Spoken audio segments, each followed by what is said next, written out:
Hello all, ನಮಸ್ಕಾರ ಎಲ್ಲರಿಗೂ. Welcome back to my cooking vlog ಅಂತ ಹೇಳ್ತಾ ಇವತ್ತಿನ ಕುಕಿಂಗ್ ವ್ಲಾಗಲ್ಲಿ ನಾನು ತುಂಬ ಸಿಂಪಲ್ ಟೇಸ್ಟಿ ಆಗಿ ಚಿಕನ್ ಸುಕ್ಕನ ಹೇಗೆ ಮಾಡೋದು ಅಂತ ನಾನು ಹೇಳ್ಕೊಡ್ತಾ ಇದ್ದೀನಿ. ತುಂಬ ಕಮ್ಮಿ ಇಂಗ್ರೀಡಿಯೆಂಟ್ಸ್ ಅಂತಲೇ ಹೇಳ್ಬೋದು. ಇಲ್ಲಿ ನಾನು ಮೊದಲಿಗೆ ಒಂದು ಬಾಣಲಿಲಿ ಒಂದು ಸ್ವಲ್ಪ ಆಯಿಲ್ನ ಹಾಕ್ಕೊಂಡು ಸ್ವಲ್ಪ ಸೋಂಪು, ಜೀರಿಗೆ, ಮೆಣಸು, ಚಕ್ಕೆ, ಲವಂಗ ಮತ್ತು ಏಲಕ್ಕಿನ ಹಾಕ್ಕೊಂಡು ಒಂದು ಸ್ಟಾರ್ ಹೂವು, ಗೋಡಂಬಿ, ಬಾದಾಮಿ, ಕಾಯಿ, ಟೊಮ್ಯಾಟೊ ಇಷ್ಟು ಹಾಕಿ ನಾನು ಸ್ವಲ್ಪ ಹುರ್ಕೊಂಡಿದ್ದೀನಿ. ಇದಾದಮೇಲೆ ನಾನು ಒಂದು ಜಾರಲ್ಲಿ 1 ಟೇಬಲ್ ಸ್ಪೂನಷ್ಟು ಜಿಂಜರ್ ಗಾರ್ಲಿಕ್ ಪೇಸ್ಟ್ನ ತೊಗೊಂಡು ಈ ಹುರಿದಿರೋ ಮಸಾಲೆ ಐಟಮ್ಸ್ನ ನಾನು ಅದನ್ನು ಫೈನ್ ಪೇಸ್ಟಾಗಿ ಗ್ರೈಂಡ್ ಮಾಡ್ಕೊಂಡಿದ್ದೀನಿ.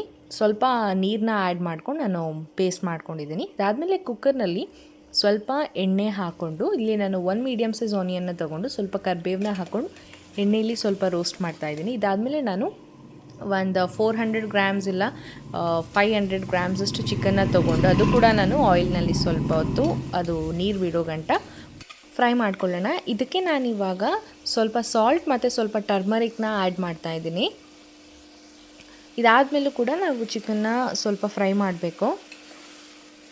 ನೆಕ್ಸ್ಟ್ ನಾನು ಇದಕ್ಕೆ ರುಬ್ಬಿರುವಂಥ ಮಿಕ್ಸ್ಚರ್ನ ಆ್ಯಡ್ ಮಾಡ್ತಾಯಿದ್ದೀನಿ. ಫುಲ್ ಘಮ ಘಮ ಘಮ ಅಂತ ಇದೆ. ನೀವು ಇದನ್ನು ಟ್ರೈ ಮಾಡಿ ಫುಲ್ ಮತ್ತೆ ಮಾಡ್ಕೊಂಡು ತಿನ್ನಬೇಕು ಅಂತ ಅನಿಸುತ್ತೆ. ಸೊ ನಾನಿವಾಗ ಅದು ರುಬ್ಬಿರೋ ಮಿಕ್ಸ್ಚರ್ ಜೊತೆಗೇ 1 ಟೇಬಲ್ ಸ್ಪೂನ್ ಗರಂ ಮಸಾಲ ಮತ್ತು 2 ಟೇಬಲ್ ಸ್ಪೂನ್ ಚಿಕನ್ ಮಸಾಲಾನ ಆ್ಯಡ್ ಮಾಡ್ಕೊಂಡಿದ್ದೀನಿ.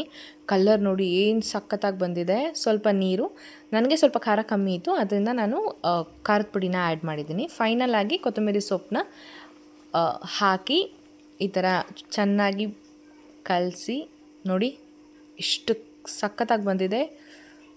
ನೀವು ಟ್ರೈ ಮಾಡಿ, ತುಂಬ ಚೆನ್ನಾಗಿದೆ. ನನಗಂತೂ ಘಮ ಘಮ ಘಮ ಅಂತ ಇದೆ.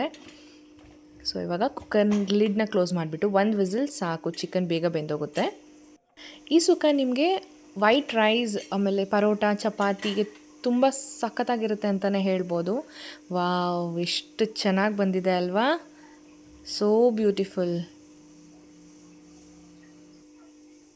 ಮುಂಚೆ ಹೇಳ್ದಾಗೇ ತುಂಬ ಸಿಂಪಲ್ಲಾಗಿ ತುಂಬ ಕಮ್ಮಿ ಇಂಗ್ರೀಡಿಯೆಂಟ್ಸಲ್ಲಿ ಮಾಡ್ಬೋದು. ಈ ವಿಡಿಯೋ ನಿಮ್ಗೆ ಇಷ್ಟ ಆಗಿದ್ದಲ್ಲಿ ನನ್ನ ಚಾನಲ್ನ ಸಬ್ಸ್ಕ್ರೈಬ್ ಮಾಡಿ ಅಂತ ಹೇಳ್ತಾ, ಹಾಗೆ ಲೈಕ್ ಮತ್ತು ಶೇರ್ ಮಾಡೋದನ್ನು ಮರಿಬೇಡಿ ಅಂತ ಕೇಳಿಕೊಂಡು ಮುಂದಿನ ವಿಡಿಯೋದಲ್ಲಿ ಸಿಗೋಣ. ಬಾಯ್.